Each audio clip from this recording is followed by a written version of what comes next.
There you go. So that is the calendar. Secondarily, people have asked us when registration is going up. It should be imminent. We've got, the page is not live yet, but I wanted to walk people through it really quickly, get feedback, just to make sure our communication was clear in here. The page has the registration button that you just click on to decide what you want to do. We have the breakdown, give you the key dates that you need to be aware of as far as when early bird pricing ends, when formal showcases are due, private showcase applications due, and the hotel discount pricing and meal orders due. Registration's built in here. Digital registration is in here. Private showcase hosting is in there, and the different meals are in there. So you can basically take care of everything in one go. The pricing is not finalized for the meals. I'm meeting with the hotel. They've got a new meal person, so I'm meeting with them on Wednesday. So that's part of the reason this hasn't gone live, but everything should be there where you can go through and take care of everything in one go. As far as the general details, we've given the information on how to make reservations at the hotel, Meal pricing. including how to call to make the reservation, as well as a click through to do it online. Let's hope it goes And down. again, put down all of the key dates and the various policies that we have by way of the refund policy, the band and group discount policy that we enacted 2 years ago, as well as the volunteer form and the scholarship form. So this is pretty much what's likely going to go live on Thursday. We just have to finalize the meal pricing and all of that. I wanted a chance to show that off and ask if anyone had any questions specifically about that, or if there was an aspect of clarity that isn't there as it specifically relates to this. Hey, Ethan. Oh, I didn't put it in my, the get registrations is there, and that's great on the visual. I think right after the little paragraph that explains everything, there should be another link to register in case. Sure. Sometimes I look at a visual and I don't. So I'll add another button for to take you over to the registration area. Great, thank you. Thank you, Megan. I appreciate the feedback. Rob, did you have a question about the registration process? I did. I had a question of whether we're considering any kind of discounts or incentives to get DJs, media people to come, or if we're doing anything to get first timers to come, anything like that. Just a general question. In a general, everyone gets a blanket discount without any other side of it. No, we have the scholarship form, and we have outreach and the ability to reach out to us, and we are reaching out to a number of different venues. I have 4 new venues signed up already that I'm pretty excited about having. So we are doing that outreach, and again, going back to sort of the way we've handled scholarships and discount requests in general, I think last year there were only 4 or 5 people that requested scholarships that weren't given at least a partial scholarship. And we're being consistent in that way. We're also working with FAI in implementing a more sizable discount as soon as we finalize an agreement regarding the splitting of membership dues, which we're in the process of doing. That won't be finalized until their board meeting at their conference next month. Also, the grant that Natalia, AJ, myself, and Ethan have been working on is specifically a capacity building grant. So we have asked for money specifically to build scholarship program, especially for first timers, who would host like late night showcase rooms, stuff like that. So I'm not sure when we'll find out about that. We just submitted our interest letter. Great. Mike, I see your comment. I will turn my microphone up and point it more directly at my face. Thank you for the feedback. Carol Ann. You are muted, ma'am. Sorry. I have a question about when we click through to the I don't know if it's just me, but you are We very, can't very hear quiet. you. We can't hear you. You're on mute. She's not on You're not mute. muted, but we can't hear her. Okay. Carol Ann, we don't hear you. Yeah. I suspect, Carol Ann, that you've got it going to a different microphone. Sounded like it was coming through your head, but your ear Yeah, or something. it sounded like I could hear you say, like from a different room kind of sound. She's muted. You can see the red Look, button. it's Yeah, now she now has the she's muted, muted yes. sign on her. Wasn't Now muted. she's muted. Yes. In a minute, buddy, okay? And as long as she's muted, we're not going to hear her. Yep, fair enough. I will let Carol Ann try to figure that out. If there's anyone else that has questions regarding the registration, I'm happy to talk to that as she gets there. Otherwise, Carolyn, I don't know if you want to write it as a comment, but I'm happy to answer it that way as well. So, Carol Ann, in the bottom of your screen on the She left. knows, Bob, she knows she has another issue besides the mute. yeah. Oh. Megan, your hand's up. Yeah, I was just going to ask. I thought I saw in there when as it clicked away regarding the cost. There are tiered price. Like if you register sooner, you get a discount. Yep. So we have early bird pricing as we usually do. That ends on March 1st. And then we'll go to a higher level. I think September 1st are sort of the two different time breakdowns, which is going back to the general time frame and process that we did in 2019 and before. For the last couple of years, we followed the Philadelphia Folk Festival model where it was by number of registrations. So first 100 at X price, next 100 at X price. So we're going back to classic from a pricing standpoint. I had one more question about the Sure. registration. I know that there's something going on Wednesdays. When we go to get our hotel, can we get the discount hotel for just Thursday, Friday, Saturday? Can we how many days can we get that? The hotel has been so wonderful to work with. They're actually giving us the entire about a week on either side, where if people want to go for 7 days, 8 days, 9 days, within that context, it's good for that entire time period. So if you want a day, if you want 2 days, if you want 8 days, it's part of their system. Great, that's great. Thank you. My pleasure. Just want to make sure I haven't missed anything from Caroline. Nope. And Nothing Mike's there. got his hand up. Hi, Mike. What is your estimated capacity? The capacity of the hotel. Well, so that's two different questions. Of the conference. Is it a room number question or is it a number of registrations? Just curious. We're targeting 500 people in that space. And that's 500 registrants, knowing we'll have another anywhere from 40 to 65 volunteer staff and general people otherwise. Thank you. My pleasure. And I will repeat it because it always bears repeating. There will be a coffee pot in every room. And a refrigerator. And a refrigerator. So while we're waiting on Carol Ann's comment, also another thing really important to me, I also sit on the programming committee.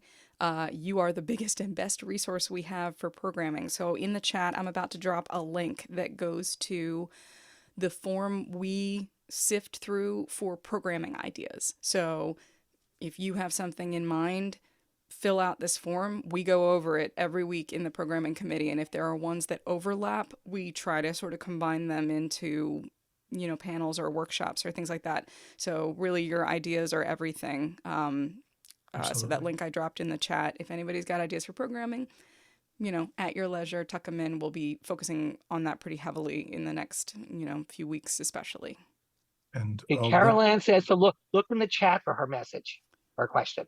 I didn't see it yet. I don't. Yeah, he sent me a direct message saying that. Okay.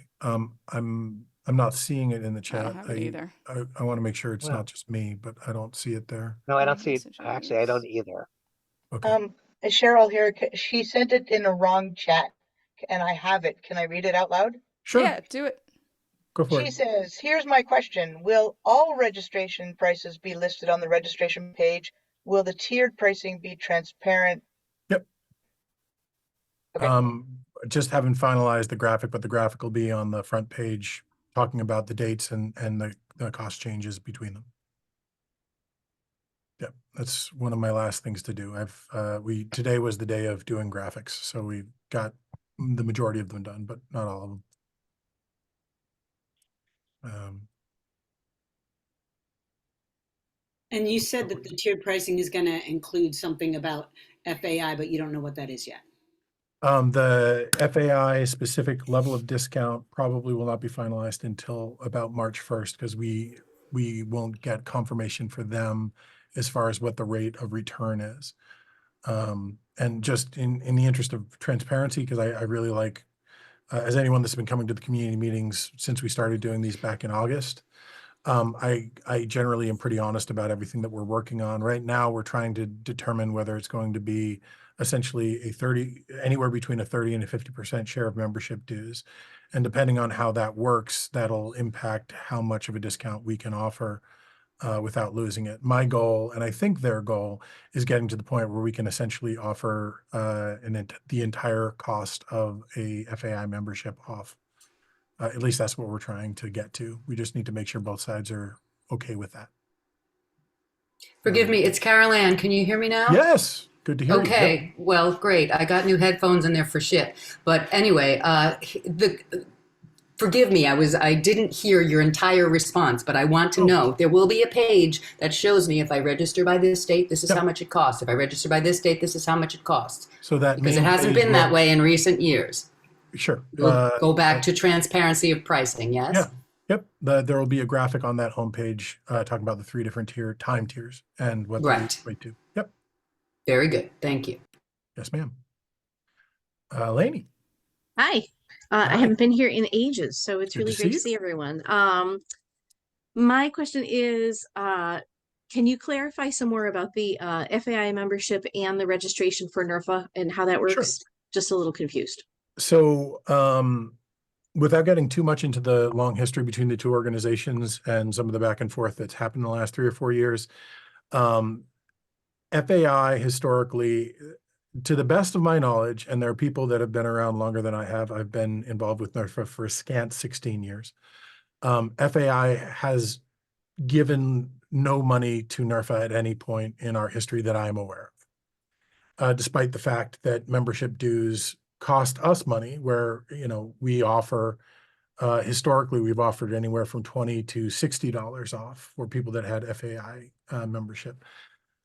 In the last month, or last 3 months, we had a regional meeting and a number of conversations leading into that I was part of, as well as all the other regions, basically looking at the regional agreement that was put in place in 2016 and the redo of the bylaws that was put into place, I believe, in 2014. We kind of recognized that those were not done for the health of the regions. They were done in a way that literally cost us money and made them money. So part of that conversation was trying to figure out how we could enact a system that allowed us to support and partner with them, but also allowed us to take part in that process. And there's an agreement, there's an across-the-board agreement that there will be a sharing of membership dues per people in regions moving forward. Where we're trying to get to is what that's going to be. Currently, it's vacillating between 30 and 50%. With the argument that I've made for the 50% being, if you make it 50%, I can literally give everyone the entire cost of their membership off. Because at that point, it works out in such a way that works for us. So that's probably a little too much inside baseball, but you asked the question, so I wanted to make sure I was being transparent. Oop. Did that answer the question? It Lainey? did. I'm just curious sort of what it means for lifetime members and where we've already given our chunk of money to FAI. As a lifetime member, it would just mean that you get the same discount that an individual member gets. Gotcha. I can't give you $1,000 off every year. That No, will not work, but expected. Not I know, expected. Just know. curious. I was Okay. joking. Bye. Megan? Sorry, I have a lot to say now that I've had my soup. I'm like supercharged. I know there's been confusion for me and maybe others about the FAI membership and the conference. I don't have to have an FAI membership to. Okay, but To the best of my knowledge, this actually came up today, so I just I want to clear it. Eric Balke brought it up in a programming committee meeting. To the best of my knowledge, you have never needed to be an FAI member to go to NERFA. You needed to be an FAI member to showcase at NERFA. And to be on the board. Those are the two specific requirements that I'm aware of. And again, if there are people that know better than me, by all means, raise your hand. As such, we've already worked out, and it's already been changed, where showcasing artists are not required to be FAI members, and they agreed to that. And we've talked about a system where you don't necessarily have to be a FAI member to be on the board either. So both of those have been looked into. Thanks. Okay, Mara. Hi, yes, I'd like to make a statement regarding FAI membership. Sure. I have written it, so I keep within time. It may be controversial, but I'm going to speak to it. On December 14th, I had a conversation with Tisha Naipaul, the Membership and Development Coordinator at Folk Alliance. She confirmed the following. All memberships expire on April 30th. This has been the case for the past several years. If anyone takes, and to vote, by the way, you need to be a member. If anyone takes a new membership, or if they renew their membership from May 1st onward, their names appear in the rolling newest member scroll on the right-hand side of the member login page. I have a screenshot, don't know if I can share that. The newest member scroll is an automatic function generated by the program. There are 30 names in any given time in the member scroll. The newest person appears at the top. The last person is the last one to join, the earliest one to join. As one comes on, one drops off. The longest a person might stay on the rolling screen is about 3 weeks. Anyone whose membership expires after April 30th appears on the rolling screen when they take a new membership or renew their membership. Jay Nordell appeared on the rolling screen on December 5th and stayed there on December 14th. On December 5th, Justin was notified that his membership only appeared on the Philadelphia Folk Song Society membership, which had expired April 30th. An individual membership appeared on the 5th. The only statements Jennifer Rowe made regarding Justin's membership was that it was valid on December 5th and that it is possible for members to hide their membership profile. No receipt was provided as to when the membership was purchased. So given that, suggests that from May 1st to December 5th, it's possible that Justin was serving on the board without a valid membership, which points to something Ethan said. According to the bylaws, directors must be members of the corporation in good standing and are elected to the position as individuals. The president, secretary, and treasurer must be directors. All officers shall be members in good standing.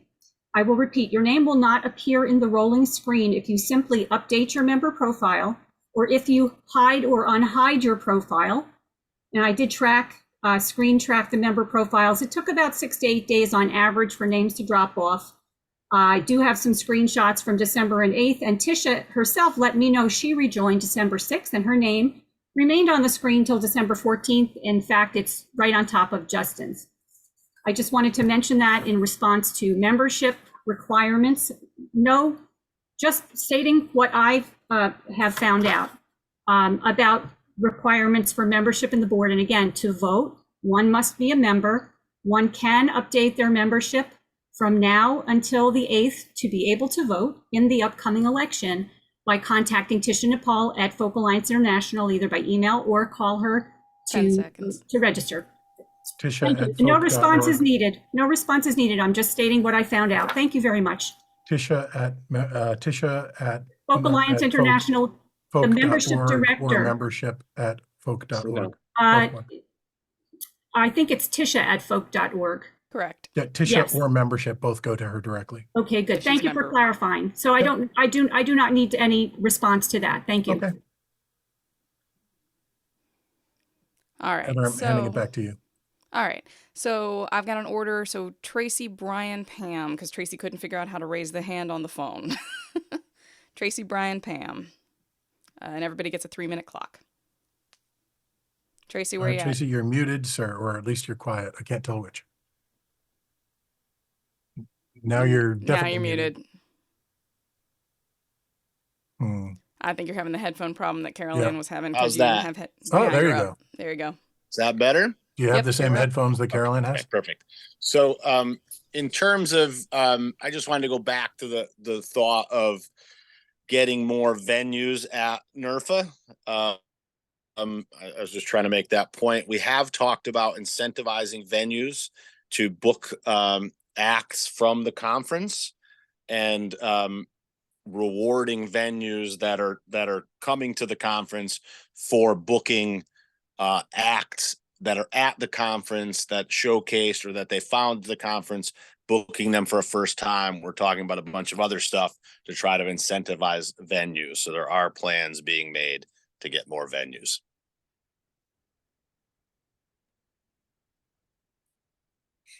Are you done, Tracy? I was sorry to pause right as you were No, that's taking a okay. A drink. nice long pause. It's like when you don't know that the song is over. I wasn't sure. There Exactly. could be a reprise. All right. Dramatically. That's it. Brian Eastburn, you're up. Hi there, how are you? I wanted to, I've been brought, can you hear me? Yes, sir. Okay, good. I've been brought here, like I said, I've been kind of keeping an eye on what you guys are up to and also your board and the condition of your board right now. And I come from the society world, the folk song society.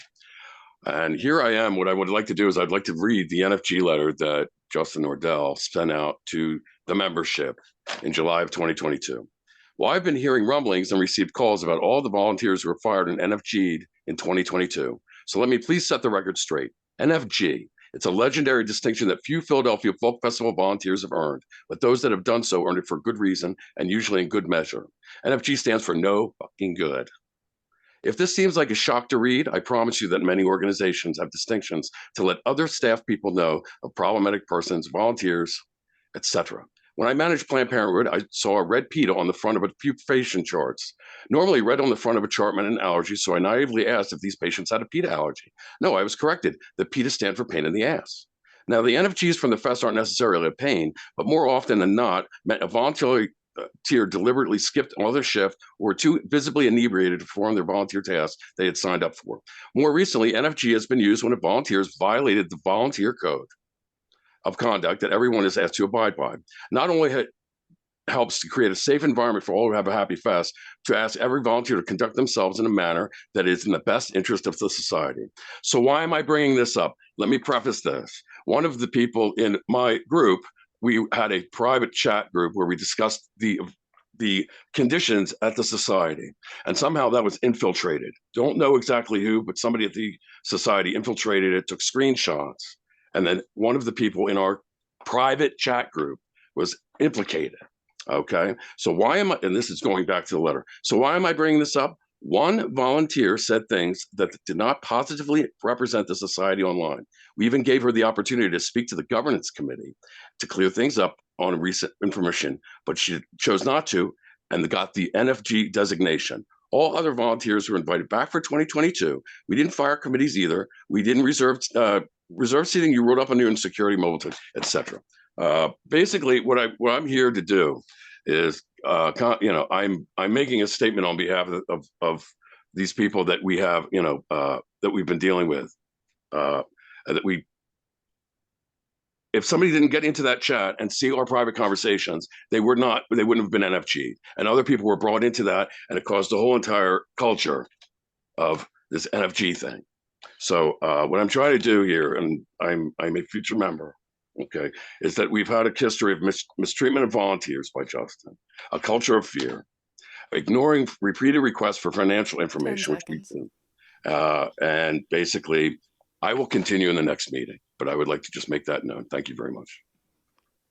Thank you, and sorry. I'm going to hold everyone to the 3 to keep it pretty even. All right, I've got Pam, and if I've got somebody who wants to roll up after Pam, make sure I know who you are, either in the chat or otherwise. All right, Pam, go on. Hi, I just wanted to let folks know whose emails are either AOL or Opt Online, that sometimes there's a problem with Election Buddy bulk emails going through and that they're blocked.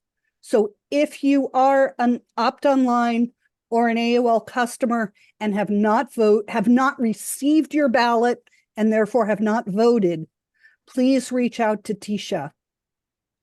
And also there's a post on NERFA Talk as to how to get the Election Buddy actually whitelisted on your account. So that's all I had. Just a PSA.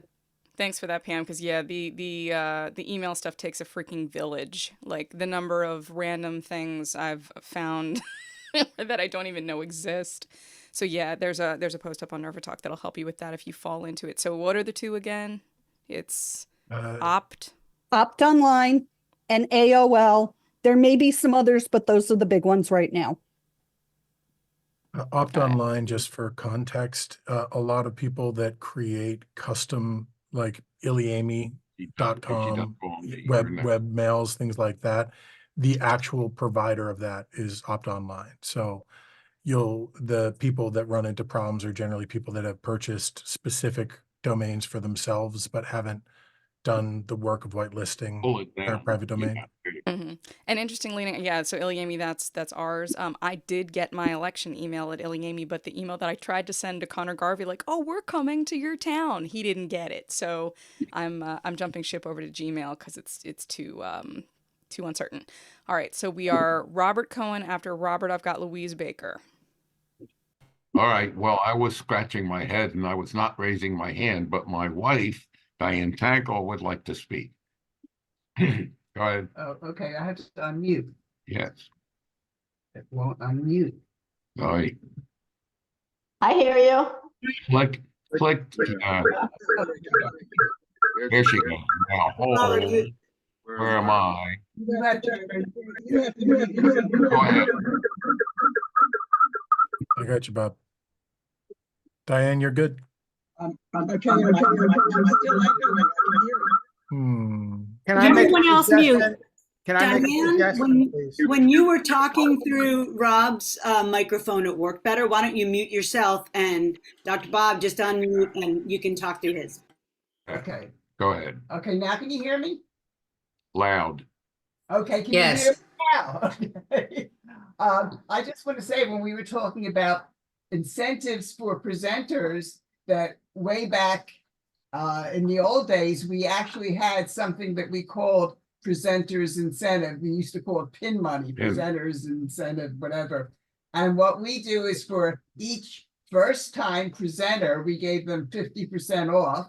And for all returning presenters, we gave them 25% off. And I'm wondering if you can't, if you wouldn't consider something like that, because to me, it was very important to get as many presenters in as I could. In fact, I used to get hold of from like art presenters organizations and contact different presenters and tell them about NERFA and try and get them to come and offer them a 50% off discount. And I think we should consider something like that. Mara, can you please mute? Go ahead, sorry. Sorry, I was just asking Mara to mute because we can hear her typing. Sorry. It's all good.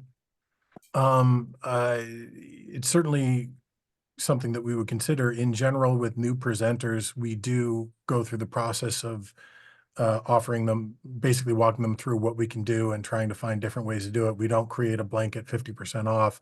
We create a more, are you interested? What would it take? What can we do? And that's how we've started. Particularly, we've got a number of venues literally at less than a half mile away from the venue or the hotel that are already confirmed being there. And that's how we've gone doing that. Also with that, with the scholarship application, if you know anybody that would be a first-time venue, tell them to apply. They will get one. They will get one. So when the scholarship applications go up, we'll make a lot of noise about that. So yeah, if you know anybody who's interested, the scholarship application will be there for them. All right, so the order I've got is Louise, then Rob, then Mike. Hey, okay, nice to be here.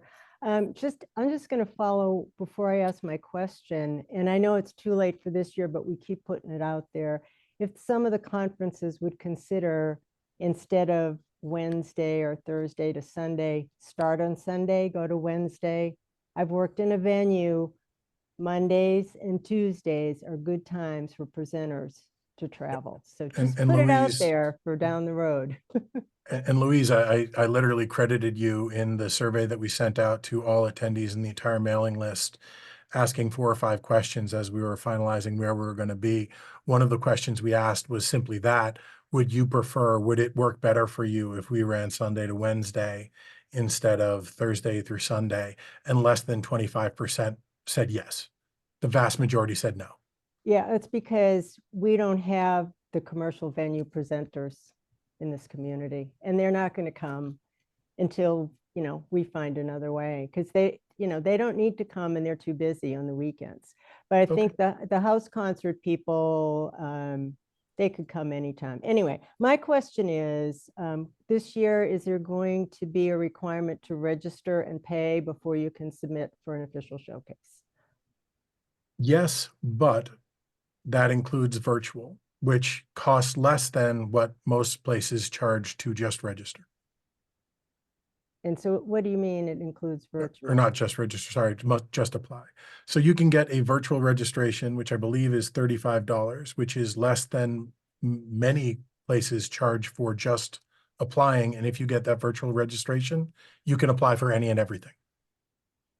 Okay, because, and we've had this Which is how we've been running for the conversation that- last 3 years. Yeah, most of the other regions and international and many other places where I've submitted for artists, you pay a fee to apply. And then if you get the showcase, then you register. And I just think that's an important thing, because so many of our artists, they just can't afford the registration fees if they're not going to get a showcase. Agreed, which is why the virtual registration, in fact, costs less than most of those places, just fee to apply. I think that's good, and I would promote that on the website. Let Yes, people know. and I agree with you. We need to do a much better job about making that clear. The reason, by the way, for what it's worth, the reason we implemented that is we wanted to give people incentive to simply be involved. So if you are registering virtually and you don't get it, that's fine. You might still participate, even if you weren't planning on being there without that showcase. That was the reasoning behind it. All right. Okay, thanks. All good. Thank you. All right, and I'm keeping track. And Diane, I saw you raise your hand. I'll come back to you after I make the rounds of the people who haven't gotten to talk yet. All right, so Mike, you're up.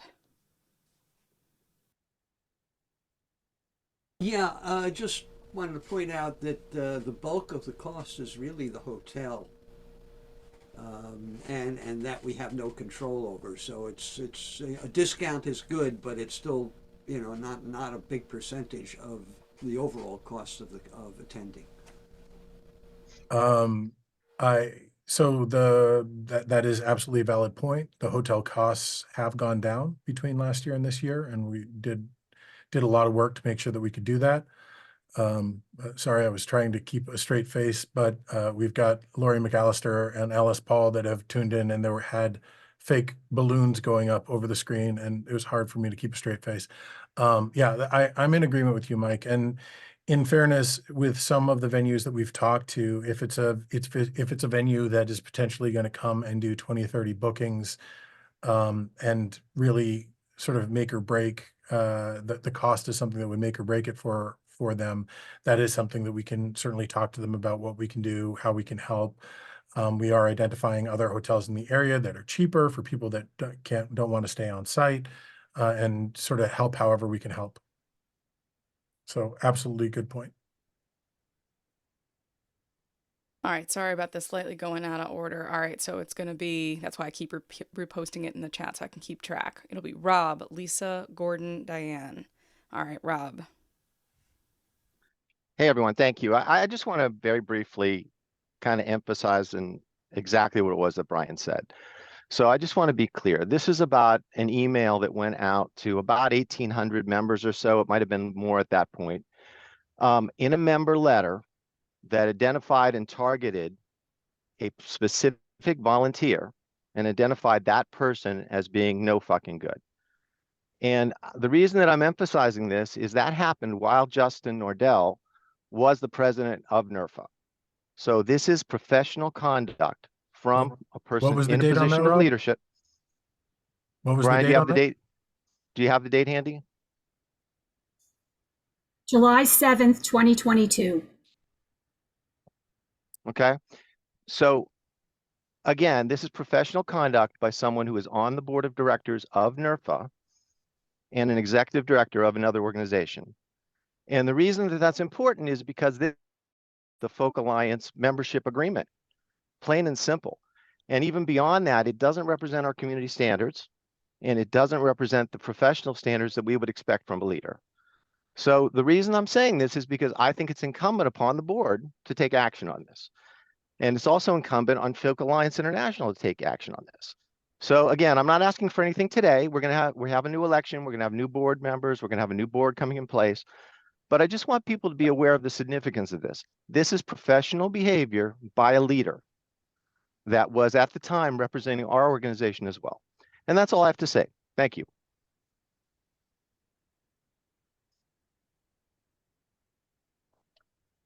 All right, so in order, as I come back up, we've got, I lost it in the chat. All right, we've got Lisa, Gordon, Diane, and let me know if you're waiting in the wings. Lisa is up. And Diane said she's putting her hand down. Okay.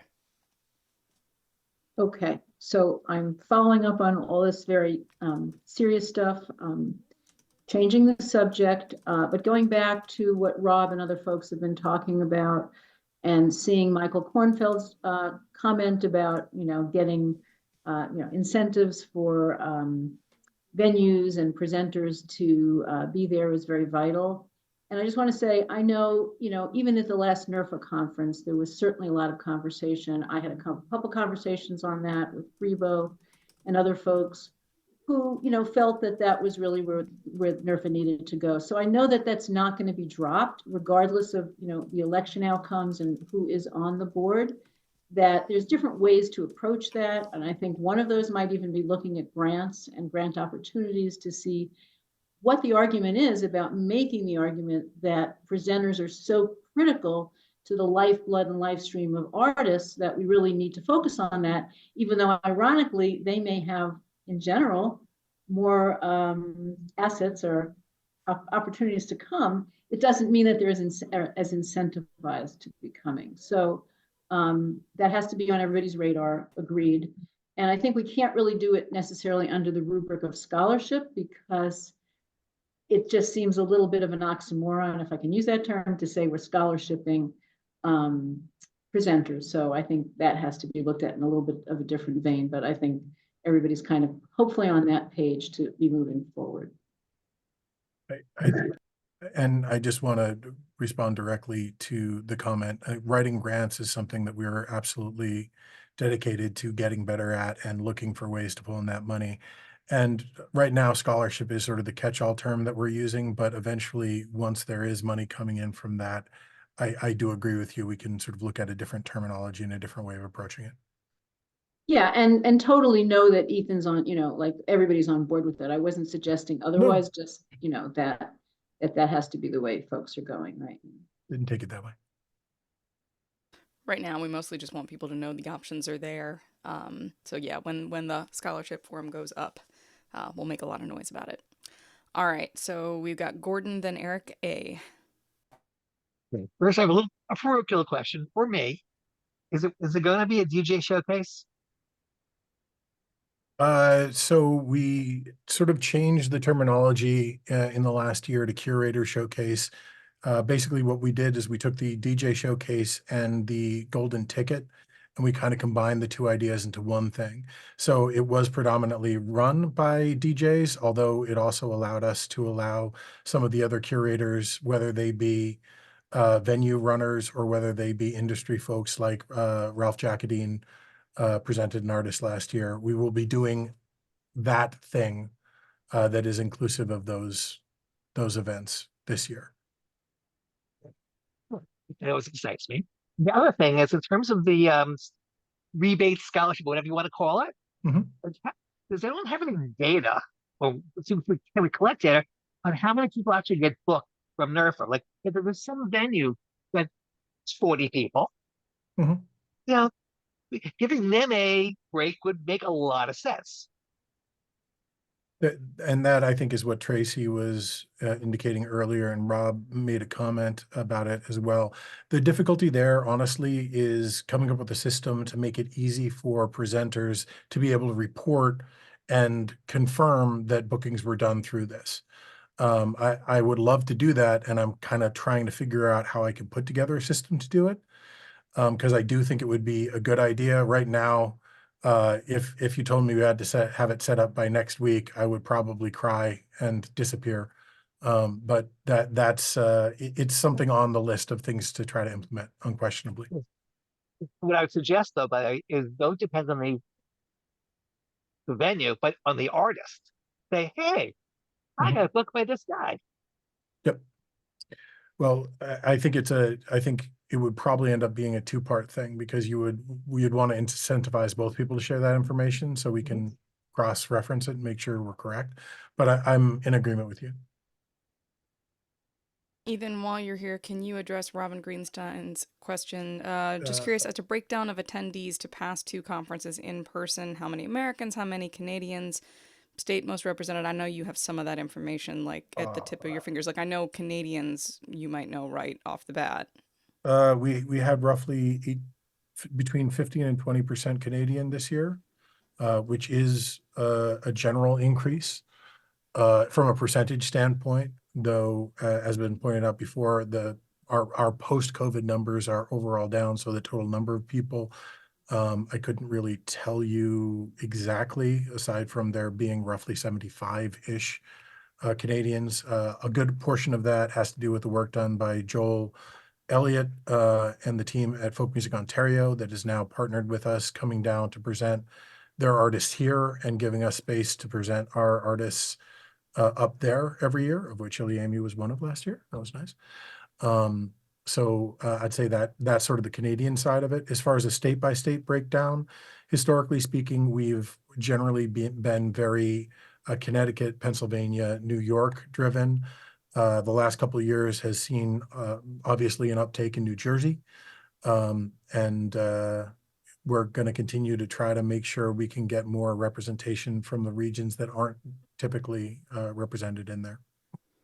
Yeah, I don't know real if quick that before answers your question, Robin, but that was my attempt at it. Real quick before we go to Eric, one of the things with this capacity building grant that we just worked on, I have forwarded the idea of going into the colleges or even possibly the high schools within about a 50-mile radius of the conference site to try to, encourage young people to come, maybe do a day pass option. So that's all part of that grant thing. So we'll see what we get because we might be able to really expand that kind of stuff. All right, Eric, I made you wait more than long enough. That's fine. Please, I'm telling Jenny to mute. Okay, thank you. One of the things I noticed when Ethan was putting up the information regarding this year's conference was the meal cost. That I saw a figure of $65 per person for dinners. I have a lot of experience in that business. It seems like a rather high number to me. I'm wondering why it is so high. If they're going to have a cordon bleu chef preparing food at our table, okay. If this is going to be mass-produced hotel kitchen food, the price is high. And I know it's high. I was catering 500-person events when I was 15 years old. It's high. I'm wondering why it's so high. So two things. You kind of got in here, I believe, Eric, as I was explaining this. That is not a final number. That was a placeholder number. I'm waiting to finalize the number with the hotel later on this week. It's why that registration is not live. I'm not making it live until I have a firm number. And I put that in there specifically just as a number to exist so I could look at it and make sure that the meals are all accounted for. I'm hoping it will be slightly lower. However, in the many hotels that we were looked at, they were all that or higher. The cost of food at hotels, I believe someone posted a study on NERFA Talk in the last month. The cost of hotel food has dramatically increased since COVID by 35 to 40%. So I freely admit that is a lot of money. But that is, out of all the places we looked at, very much in line with what they were. In fact, part of the reason that we never really considered going back to Stamford coming out of COVID was the first requirement they gave us was we needed to basically commit $100,000 just to have them open up the kitchen to do meals. Ouch. It's unfortunately, from what I understand, it is very much an industry thing going on right now. Okay. And we had a number of people look into this.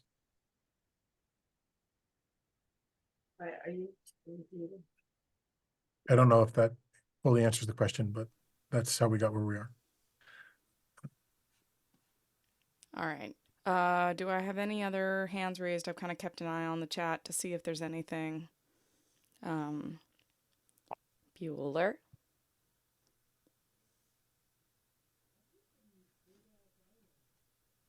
Okay, Robin, you're up. Can you hear me? Yes, ma'am. Okay. Hi. A couple of things. That is a super high price. And even if that's what the industry standard is, it's going to result in a lot of people who would like to have group dinners just not come. So I don't know what the answer to that is. If there could just be a large place where people could congregate and, you know, bring their own meals or buy their own food to bring over there, and have a bar open, maybe that's an alternative to think about. But I don't really think, certainly most artists are not going to spend that kind of money for dinners at NERFA. But here's my other question. If the majority of people who are attending are from these New York, New Jersey, Connecticut, Pennsylvania locations, why did we pick a place that's like 5 hours away? And even further from the people from DC and Maryland. I mean, I know the answer. You're going to say that you got a great deal on a hotel there, but it just seems like, you know, you gotta hold it where people will easily and readily come. That's all I want to say. Thank you. And I think real quickly, and I correct me if I'm wrong about the figure, our active NERFA membership now is 1/3 Canadian. Is that right, Ethan? It was high. It was on the rise. Yeah. Are you talking about the voting population? Yeah, Oh, like our yeah. actual member. So is Yeah. 1/3 Canadian. Something close to that, I believe. Yeah. So that's another factor as well. I'm also a Marylander, and Can you still hear me? Yes, yeah, I can hear you. I just wanted to say one other thing, and this is addressing this idea that somehow NERFA can, can propagate a sort of a block booking system to help artists who are there. Many people know I made my living in NACA for about 20 years doing the college circuit. And, I did pretty well on it, but NACA was a really organized, well-run machine for getting showcase artists gigs. And schools worked together, and they were led by people who facilitated booking. And I just don't think that the kind of people who go to NERFA, bookers, will think that way or will act that way. And I think that getting jobs at NERFA as somebody who's been going for over 20 years is a very cumulative thing. And you may meet somebody and then 5 years later, they may get around to booking you. Because when the bulk of your presenters are people who present maybe 6 concerts a year, do the math. So that is one of the problems of NERFA. It's one of the challenges of Folk Alliance conferences. And until there are, a zillion presenters going, that is going to be the case. So the block booking concept, in my opinion, just isn't going to work at NERFA.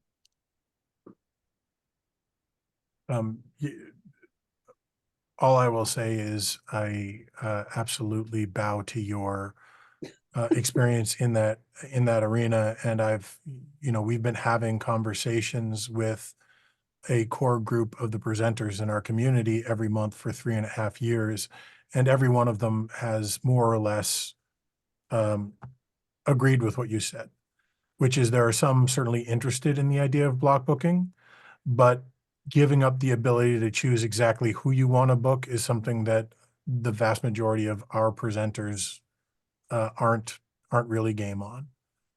So we continue to look at it. We continue to offer that as an option. We've talked about creating a specific room at the event for presenters to meet formal showcasing artists and sort of pre-identify open dates ahead of time. But it is a challenge. And as Louise Baker said, flying cats, ma'am, flying cats. I'm in agreement.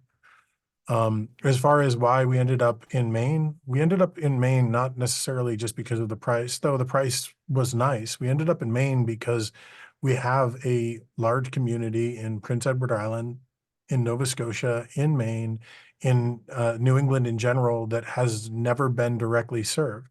Our goal is not to set up shop in Maine and to be there for the foreseeable future. Our goal is to make sure that those people have an opportunity to not drive 8 to 10 hours somewhere. And we're going to be here for a year or maybe 2, and then we will move somewhere else and try to spread the love around so that all of the people that we serve, which is Ontario through and up the Maritimes down to Northern Virginia, so everyone sort of has a chance. And we've talked about trying to centralize and the real focus, I can't speak entirely for the search committee, but I know they tried very, very hard to find a place in Connecticut and Philadelphia. And we found a great place in Philadelphia. It would have been twice the cost, pretty close to twice the cost. And we just didn't feel comfortable committing to that right now. And Connecticut, I think the venue that we were looking at, and I don't know, but it was $400 a night from a hotel cost. And that just wasn't something that we felt comfortable trying to commit to and trying to do. So as far as where we'll be in the future, I have no doubt we'll get back to sort of the PA area or somewhere else in the region. But for the time being, we're going to be in Maine for a year or so, if that makes sense, just as a response. Because I just want to make it clear to you, Robin, it wasn't just the cost. That was nice, but. All right, so I've got 2 in line. I've got Jessica followed by Bob Cohen. Hey, so just my question is about the hotel, this particular hotel with the meals, because I mean, I went through the facility tour there and I don't remember if this place specifically said that we can't have people bring their food. And I know that the meal area is massive and it's also going to, I think, be where the exhibit hall is. So, I just couldn't remember if we had specifically asked them, about outside food coming in, or if we're assuming that that's. Going to allow that. Can I just quickly respond to that? Yeah, Only yeah. because I've been at that venue as a spouse when my husband attended there. And there are other areas that one can eat in and order from a menu. And I'm just going to suggest that it may be cheaper because you have more control over, what you want to order, but that would just be an individual table as opposed to being part of the larger conference area, like, the community Right. eating area. I guess I'm mostly asking because I know the space is so huge. If we have specifically asked this hotel about people coming in, and I just don't remember the answer to that. Yeah, I think they've been talking about that too. I'll defer. All right, if You're muted, Ethan. Ethan, if you Sorry. got something, go ahead. Sorry about that. Trying to serve too many masters at the same time. I know I was direct my bad. messing you something at the same Yeah, time. no, it's not. You aren't the only one. As far as what we've been told we're able to do, for one, Robin pointed out, wouldn't it be great if they had a bar or something for people to meet at? There is a separate bar that people can meet at throughout the event. We're actually going to take it over and turn into the open mic for a good portion of the weekend. There are different areas to sort of break down, and I think I've made the point that we actively saw pizzas being delivered there. So it's not that you can't bring in outside food, you wouldn't be able to bring in outside food to the eating area, which is something that we heard from the hotel, and then we tried to push back on, and we reached out to Jillian Matundan, but I mispronounced the last name. No, you got it. I got it right? Yeah. Who literally does hotel negotiations on a very high scale for a living. And she basically was like, yeah, no hotel is going to say you can bring outside food into our food area. Like that's an industry, another industry thing. So I don't know, did that answer the question, Jessica, or? Yeah, I just having seen it, I thought it might be a place where an exception would be made just because of the exhibit hall and all of the other stuff there. But that answers the question. Yeah. And just regarding Rob's post, we actually have started looking at food trucks in the area. Part of the challenge is we're talking mid to late November in Maine, which isn't always food truck happy spice, but we're looking into it.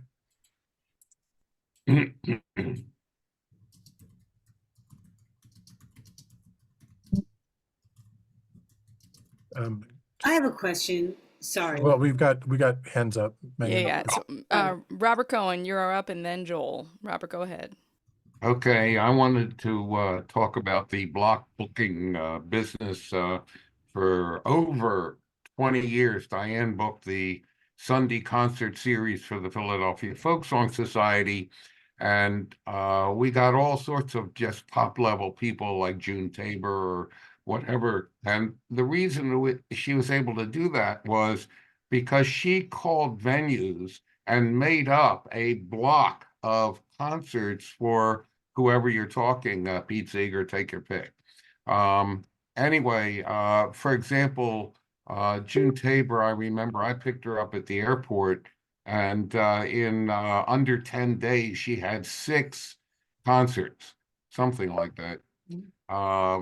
But the reason she had 6 is Diane put together the whole program. With her agent. Well, yeah, with her agent. She worked with the agent.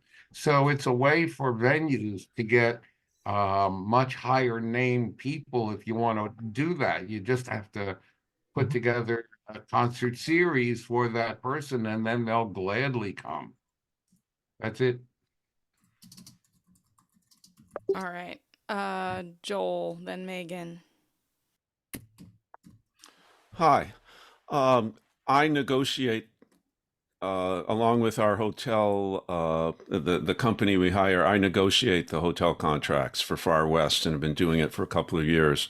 So I think I can very briefly tell you what the game is like with the hotels so that you understand what everybody who's here presenting the conference to you has to work with and the incredible challenges that are there in order to make this conference come together.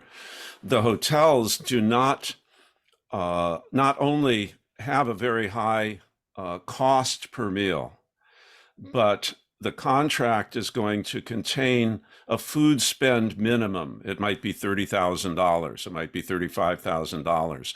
Whether you have those meals or not, you have to pay that in order to get the space that you use for all of the performances and the events without paying an additional rental fee for all those spaces. So you're going to pay for it one way or the other. And you have to hold those enough events where you spend enough on the food that you actually get food for it, because if you don't buy the food, you still have to pay them a penalty at the end of the conference for not buying enough food. You might as well get the food. That's just the name of the game. It's what they do. They are on the edge. Hotels are just barely holding it together. The deposits on the food spend are double what they used to be. And it's because they need the cash flow before they ever get it from groups like us. And now that interest rates are 5% at the bank, they will earn a year's worth of 5% that you won't get by holding on to it until you go and pay for your food. And that's how they're barely making their numbers in order to keep their stock up. The other thing that you get for it is you get a negotiated room rate, which is probably $40 to $50 or $60 per night less than what somebody who's coming in on their way to someplace else would pay for that room under the normal rate at the hotel. If you have a couple questions, I could answer them briefly. I don't want to derail this, but I want to give you an idea of how the game is played so you understand what a hard-fought battle these people who are presenting the conference to you are fighting behind the scenes just to be able to have it at all. Joel? Thank you for that, Joel. Yeah, I mean, and a lot of this is compromised too. Like with the meals, remember, in order to have them, we have to guarantee a certain number of them, which has us a little nervous, but we are listening and people want them back. So a lot of these things are compromise points. Joel, right, we're used to so- coming from a tradition of having conferences at these older, past their prime Catskill resort hotels and places like Split Rock, where the food was, folded into your cost and it was ample and there was plenty of room. So it's kind of a relatively newish thing to have to spend exorbitant amounts of money for these extra meals just so we can all sit communally. Just wanted to share that. Everyone is struggling with this, and there are some wonderful resort locations.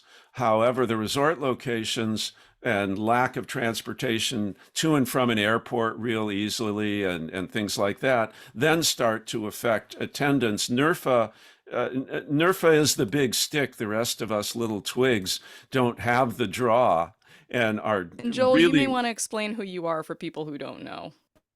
I'm a guy who mouths off all the time.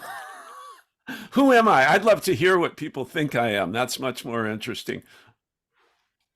Who am I, Heather or Ethan? No, more that in the comment you said, what did you say in the comment? You wrote me and you said... Oh, NERFA's the big stick? No, you said I d- negotiate hotel contracts for Far West. So Yes. that's what I Oh. more meant for Yeah, context. I am a former board member. I am a private wealth advisor, so I have no fear walking in without a suit and telling them to sit down and shut up, and then we get down to the real facts. It was amazing to find out how these things are put together, and the hotels are struggling. You're very right about a retreat, and in the long run, it's probably a good idea for all the regions to get together and start looking at how can we create a compelling different format. Because what we're doing, you take the hotel costs, the food cost, the airline costs, the cost for your car. Now it's almost more costly to drive to a conference than it is to just fly there with the way gas is. And Far West is taking $120,000 of community money, because it's not coming from grants and giant donations from, it's coming from our community. And we're going and putting on this event. And when you look at the net gain that various musicians who do get bookings at the conferences make, we're spending a lot of money to make very little money. It's a warm and wonderful gathering. It's quite a dilemma. We could talk about this forever, but I don't want to get in the way of you talking about the mechanics of getting rolling, because the best way you can pay for all this stuff is start building the momentum, get registration rolling early, get people working together and realizing how much fun they're going to have, so that you find a way to get over the cost and sustain the value of all of us getting together and trying to preserve this music and enjoy ourselves in the process. Oh, thanks. I gotta throw it to Dan. All right, we got Dan, then Megan. Thanks. I just wanted to give people a little bit of perspective because, the $60 or $65 or whatever it sounds like, it sounded awfully high to us too. And so, one of the things we did was look back historically, and I'm actually looking at my email right now from the 2018 conference. And at that point in time, the Thursday dinner was $38.16 at the NERFA conference. That was 6 years ago. And if anyone knows anything about how food prices have gone, especially in the restaurant and hospitality industry, 60 is probably just about at the low end of the inflation of prices in those industries. And what Joel just said is a really accurate description of the challenges of doing this. When we went to Asbury Park, we didn't have meals the first year primarily because of concerns about COVID and people gathering in huge numbers to eat together. But the second year, we did a lot more kind of exploring and discussing about, well, should we bring it back? And the big stumbling block really, and the thing we were most worried about is making the conference affordable and accessible for people, especially coming out of COVID with all of the financial challenges that everyone's faced.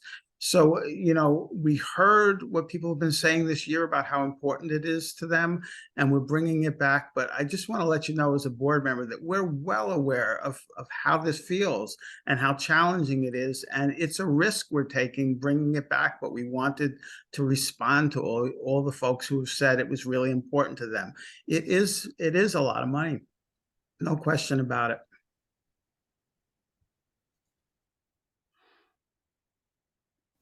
All right, going to Megan. And again, let me know in the chat or with a hand if you are waiting in the wings.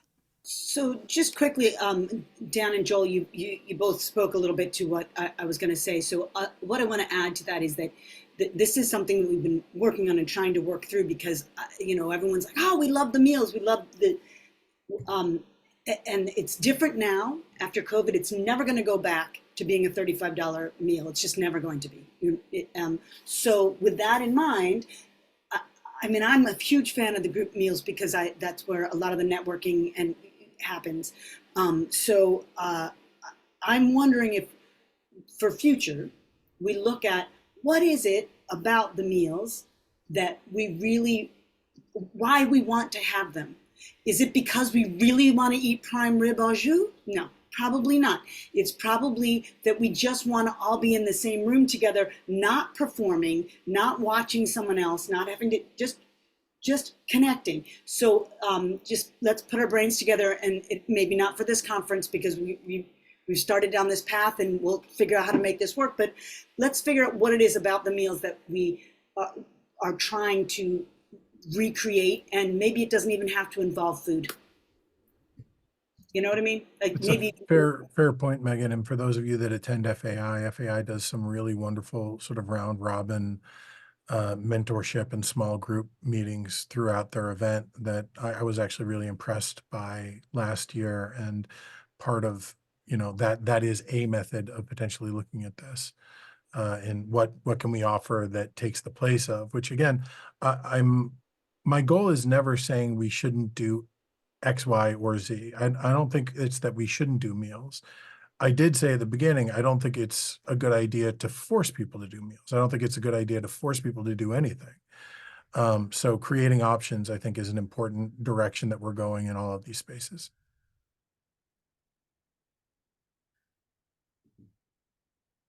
that's what I was trying to say. And I'll remind people, if you have ideas and whatnot, particularly from a programming standpoint, I'll toss that link back in the chat because we've got some new people who've shown up since I did that last. So if you have ideas about the programming, you can absolutely get them to the programming committee. Sorry, I'm trying to do too many things at one time. And yeah, ideas of all kinds. This is the beautiful thing about community is some of this stuff, some of it can't work, but some pieces of things can work together. We had even talked about trying to do some kind of like musical chairs dinner out, in the community where you could sign up to go have dinner with, 8 people you don't know or something like that. So it'll be interesting to get creative about that kind of stuff. Also, yeah, I was a NACA person too. There are things from all conferences that can be borrowed for other conferences, but not everything can overlay exactly. All right, Mara, I'm gonna poll the group real fast just because you got one chance to speak before. Is there anybody who hasn't gotten to speak who wants to speak? We're kind of creeping long, but we wanted to make sure there was time in this one. All right.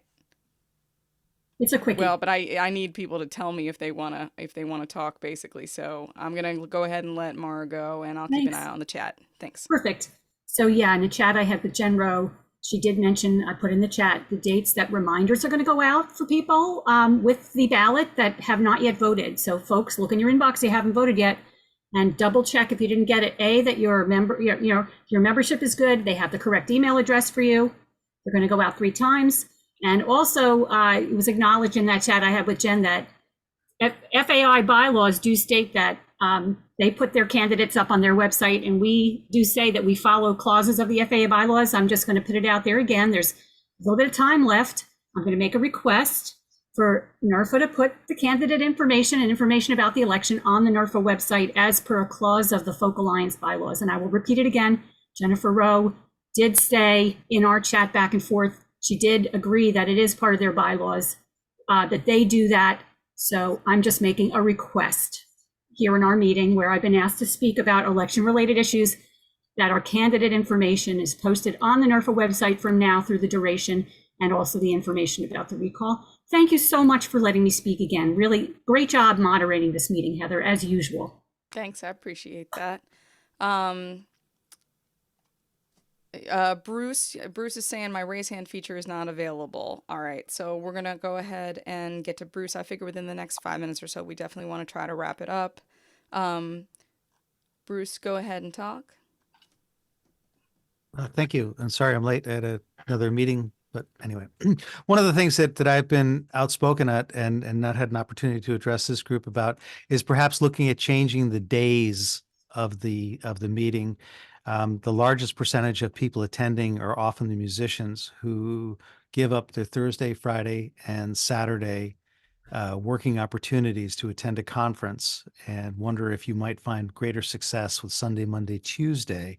I know that there are some people that work for a living, but they will transfer.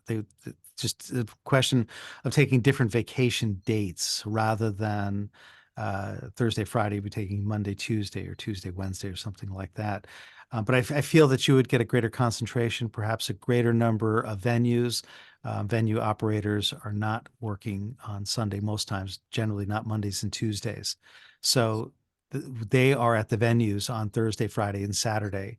And that's where the artists should be as well, is on the stage Thursday, Friday, Saturday, drawing a wage rather than expending a wage to attend a very important conference. But I think that you will find your overall attendance may change significantly, and you may be getting some of the people that you're otherwise not getting in terms of presenters.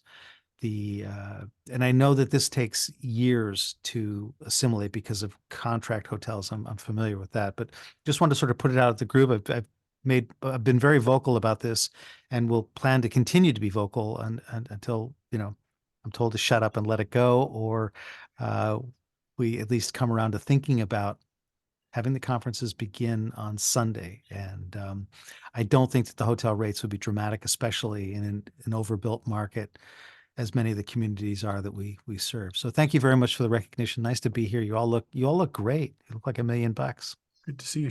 Good to see you, Bruce. Thank you. Yeah, and again, we're trying to collect data on that kind of stuff. The tricky part is our current data says that people currently attending the conferences don't want the date changed. What you're saying is people not attending the conferences might if the dates were changed. And that's the catch-22 of not knowing quite what to do with that change.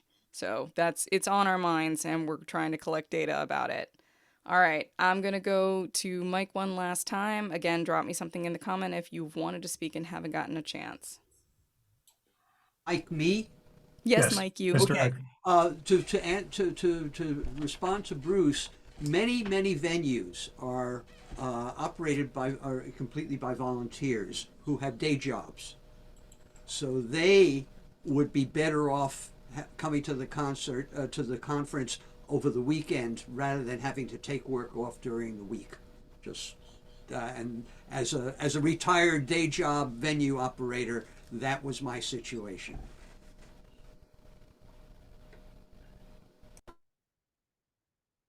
Yeah, I'm in agreement that there are pros and cons to both sides, which is why we did send out the form to the 3,000 people on our mailing list to get their feeling on that particular question. And it was it was about 25 to 75%, which put us in a position of if we're serving the people that we're asking, that's not the direction we can immediately go in.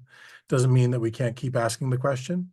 Doesn't mean that we can't look at, see if all of a sudden we have a deal that makes things feel crazy, where all of a sudden the cost of the conference would be reduced by half. We couldn't try making that argument. But as of now, what I heard specifically was a lot of what Mike said, which is many of our venues, our church coffee houses, our house shows, our things like that. Weekends, in fact, are pretty much the only time the majority of those can come. And many of our artists, while they do tour on Thursday, Friday, Saturday, Sunday, they also work a day job on Monday, Tuesday, Wednesday, and Thursday. So that is kind of consistently what we were hearing from people, which doesn't mean it's the ultimate right decision. It's just us trying our best to listen to what people are telling us. All right, folks, it looks like we got nobody lingering in the chat. Thank you guys for sticking it out tonight. I'm glad we could tack on a little extra time. People do not go away when the meetings end. If you have questions or concerns, every board member's email is public. Remember, give us your programming ideas. We meet every Monday. I didn't meet today because I felt like crap this morning, but I'll be at the next one. And the meetings are again going to be regular every other Monday. They will be at the same link location. If people can't find it, share, not once you've already registered, because then we will again have 12 Rob Lytles. So, Dan, say what you got to say, and then I'm going to wrap it up. Just want to remind people that if you still have any lingering questions about NERFA finances over the last, bunch of years, we are having a meeting on Wednesday at 7 o'clock. We will stay as long as people want to stay to make sure all your questions are answered. Matt Raymer, who's on our finance committee, and myself will both be there.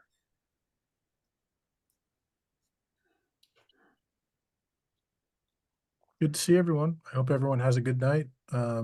If you are questioning or you can't find our emails on the NERFA website, in general, with the exception of Dan, who is part of the only double Dan situation with staff and board members, he is Dang, D-A-N-G, at nerfa.org.